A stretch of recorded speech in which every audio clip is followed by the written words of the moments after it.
نبئ عبادي أني أنا الغفور الرحيم وأن عذابي هو العذاب الأليم ونبئهم عن ضيف إبراهيم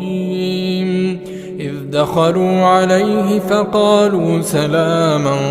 قال إنا منكم وجلون قالوا لا توجل إنا نبشرك بغلام عليم قال أبشرتموني على أن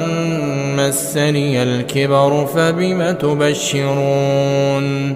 قالوا بشرناك بالحق فلا تكن من القانطين